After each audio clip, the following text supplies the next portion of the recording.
sa kadaghang balaod nga gipatuman sa atong kinabuhi, balaod sa simbahan, balaod sa eskwelahan, balaod sa gobyerno, balaod sa kadalanan, sa trapiko, daghan kayong balaod.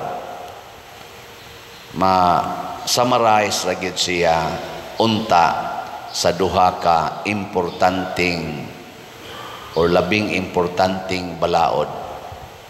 O kaning gisulti ni Hesus, maorasad ni ang ma-apply sa atong kinabuhi.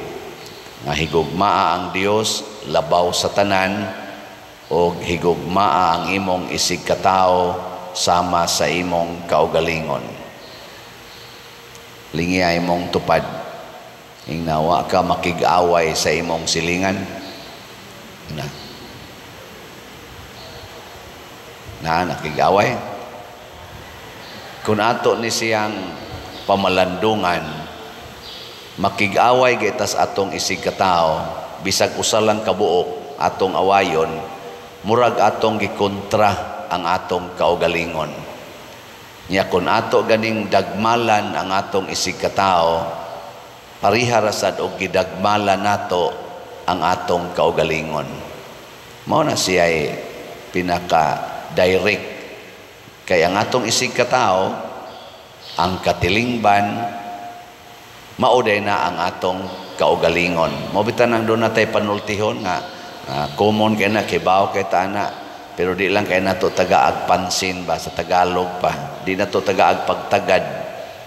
No man is an, ano say sumpay? Kusga. No man is an island. Way tao nga muraog po or pulo nga magsige ra gyud siya diha bisag siya rang usa. Ang tao mangita gid na og katilingban or mangita gid na siya iyang kauban. Mao nang dako kayong pangilad sa yawa kanang makigkontra ta sa atong isig katao. Ingkaw niya pa din, o kita'y kontrahon, o kita mao'y awayon, kita mao'y daog-daogon, sa may buhaton. Ha? Naipanahon, ang imong ngipon, mupaak sa imong dila. Di ba? Usahay, ang imong ngabil, mapaakan sa imong ngipon. O sa imong buhaton, mukuha ba kag martilyo nya imong dokdokon imong ngipon? Ha? Unsa may imong buhaton? Magamping ka nga di na mapaakan imong dila, pero wa gid nimo unsaa ang imong ngipon. Naiusahay ang imong tiil madakinas ug madakdak imong sampot, maglisod kag balik, maglisod kag barog usahay. Unsa man mukuha kag sundang aron putlo nimo imong tiil nga nadapsot? Ha? Maway imong buhaton? Dili oy. Naiusahay ang imong hawak mukalit og tuyhad. Nya naparok na imong uno sa kuan, simento kay mubo day kaayo. Nya imong kuha kag gunting, imong lugiton imong mata nganong wa magtan-aw didto nga aday mubo nga masungko day ka. Dili, magamping ka sunod.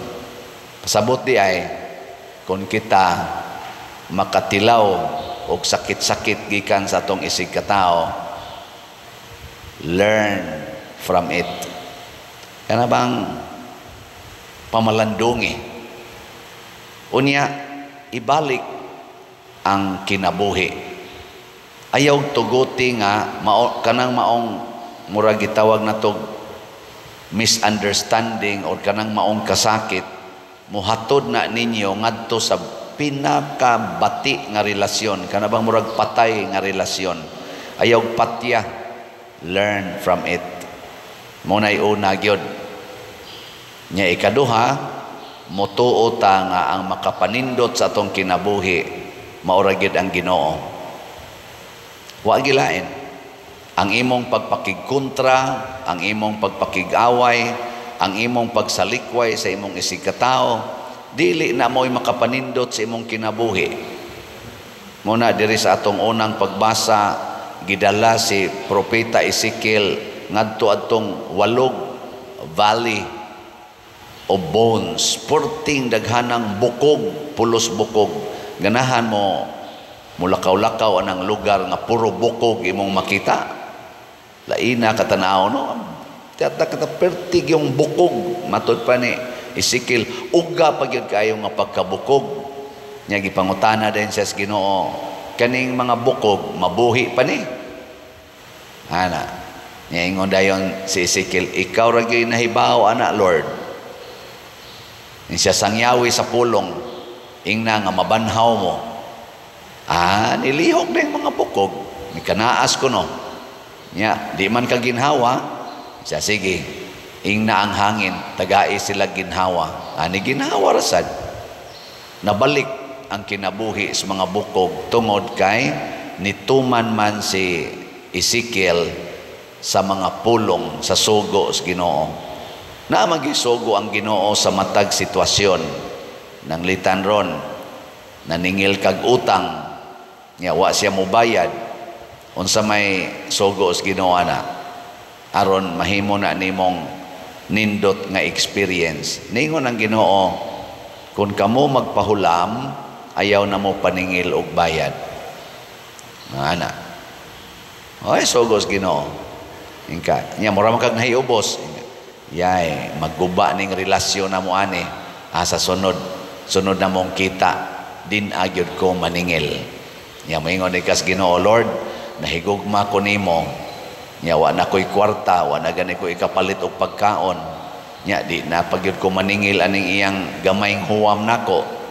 Importante biya unta kayo ni, kay ipalit ko nig pagkaon, ipalit pa gyud nako og tambal. Pero kay ingon man kang di na maningil, nya mura mag ni kusmod iyang naong akong gipaninglan, nya mura ra basta kog kapatyono niya. Lisod kaayo, mahimo kong kriminal. So ako ning itugya nimo. Ana ba? Kay ang Ginoo magi atong higugmaon labaw sa tanan. Nya moingon dayon na ang Ginoo sagdi lang kay mauna ra kag kamatay niya. Di ba? Di moingon dayon ka, praise the Lord. Nganong magpinatyanay pamanggid mo nga ikaw di nanam day kay schedule sa imong kamatayon? Or moingon sa dang Ginoo, ayaw ka balaka kay kanang imong nahatag niya nga wa niya bayre, ako nang ibalik nimo og gatusan kapilo. Ang wa niya bayari kay 500, wa siyang bayad. Inigbalik ana nimo diha 500 times 100, pila naman? Lisod magani mo multiply. Di man gyud mo kamao mo multiply, pila? Hasta ana gamit pa mo kalkyo sa yon ana. Upat man na kasiro, upat kasiro. Nya 5 times 1, pila man? 5 times 1, pila? 5. Nya ibutang nimong upat kasiro, asa man kama ana? 5, nya na usa kasiro, kama. Tulo din kasiro, pila man na? 50,000. Siunan gawa ka maningil sa imong 500 imong itugyas Ginoo, ang gihatag sa Ginoo nimo at least 50,000. Tuo mo ana dili. Motuo gyud ta kay ang Ginoo di man bakakon. Di gyud bakakon ang Ginoo. Kita ra gyud mo ibakakon. Pero ang Ginoo di gina makak. Mao na nga ang mayong buhaton di ay dili ta magsigi og sunod sa atong kaugalingon. Mo na ingos Kristo, deny yourself kay wa nay kapuslanan. Si Santa Rosa of Lima, mura man siya dili man siya Santa Rosa, iyangan si Isabel Flores de Oliva. Nya iyang gipili sa dihang ni commit siya pagka third order sa mga Dominican. Iyang gipili ang rose. Amo na nang nahimo na siyang Santa Rosa or Saint Rose. Iyang gi sa likway ang iyang kaugalingon. Hasta gani sa iyang mga pagkaon, di siya mukaon. Penance, iyang gisakit ang iyang kaugalingon aron malipay ang iyang isig katao. Ang iyang mga kasakit, iyang gibuhat aron ang iyang isig katao matagaan og kalipay. Murabag iyang gidawat ang tanang kasakit alang sa kalipay sa iyang isig katao. Lingi ako no imong tupad. Lingi ba? Ingna kanang imong kasakit ihatag na ang rinako. Ingna ba? Ingna ako na ipasan ang imong kasakit. Kanindot ano? Imong silingan, way bugas, imong kwaon imong bugas kay ihatag nimo sa imong silingan. Ika na say way bugas. Imong silingan, way kwarta, kwaon nimo imong kwarta, ihatag nimo sa imong silingan. Ika na sad mo way kwarta. Imong silingan na ay sakit, na kanser, ang imong iampo sa Ginoo, Lord, kanang iyang kanser diri lang na ihatag nako aron maayo siya. Ana ka? Ana? Una. Hilom kayo. Oy, magsigir tagampo Ginoo, ayuha taon siya siyang sakit, ayuha siyang sakit niya yung Ginoo niya. Sugot ka, ako nang ibalhin diha nimo. Ayaw sa Lord, ayaw sa Lord. Buangon ka. Ona si Kristo, unsa may nahitabo ni Kristo, siya mo'y niangkon sa atong tanang silot, ang tanang silot para nato iyang giangkon aron ta maluwas. Ug mauna siya ang angay natong pasalamatan. Na diri sa atong tubag sa Salmo niingon ta, pasalamati ang Ginoo kay ang iyang gugma hangtod sa kahangturan. Nya unsa may pinaka-best nga pasalamat sa Ginoo, manghatag sad ta og gugma sa atong isig katao. Dili lang magsigitag gugma sa atong kaugalingon. Nya usanas paagi dinis atong parokya ang pagpalit og slat. Ana pila na may atong slots karon, sus hinay lang gyapon kay halin. Ga-expect ba ako karong Domingo mahurot na ning atong SBF dag, pero sagdi lang wa pa man kayo nahigugma, pailob lang gid ta. Ang atong halin 35,333 na sa SBF dag, na pay 24,667 ka slots, tag 500 pesos per slot. O doon nalay maliwat ninyo ni Santa Rosa sa Lima, Santa Rosa Centros of Lima, nga mga 24,667 katao, nga kana bang imong kuhaon ang imong kaayuhan para ihatag ngadto sa simbahan, ugma hurot na ni siya. Sige, lingi ako ng imong tupad, ingna musunod ka sa kinabuhi ni Santa Rosa. Ingna ko no. Palit nagslat. Ana. Haron malipay ang isig katao. Dili kay sige ra gitag pangitag kwarta para sa atong kaugalingon. Kay kini man kung atong slat-slat dinhi, simple ra ni pero dako kay ni siya kaayuhan atong ibayad sa atong mga contractors nga may trabaho og mga 99% na nahuman ang atong kumbinto. Kanang kumbinto simbolik na sa katilingban sa mga matuuhon, simbolo sad na siya sa kanindot sa atong simbahanan nga makapalambo sa pagtuo.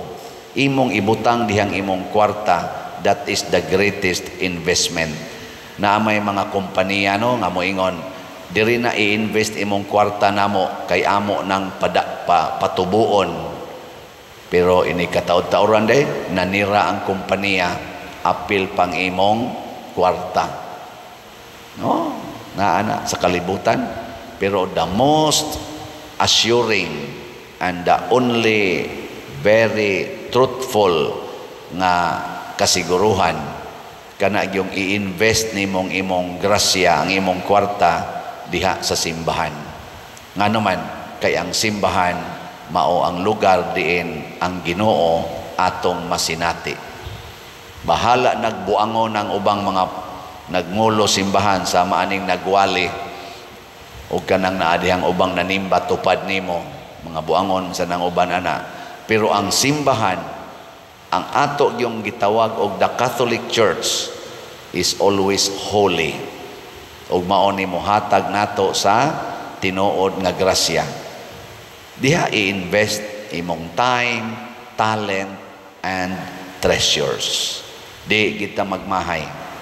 Muna si Ezekiel ug ang mga santos ni sunod sa Ginoo, nahimo sad silang channels of life, channels of graces. Tanawan ning wa mo sunod sa Ginoo, ni sunod sa kwarta, siging padaghas kwarta, nahimo sad silang channels of chaos, kagubot, gubat, kamatay ug pagpinatyanay nga hangtod karon nagpadayon pa. Ang nagbuhat ani kanang mga tao nga nagsigig tigom og kwarta, gasigig tigom og kaayuhan para sa ilang kaugalingon. Luoy kayo, luoy sad ang kalibutan. So ato na ning sulbaron ang kalibutan ha. Di na ta magtigom og kwarta para sa atong kaugalingon. Atong ihatag sa atong isig katao, labi na gyud dinhi sa simbahan.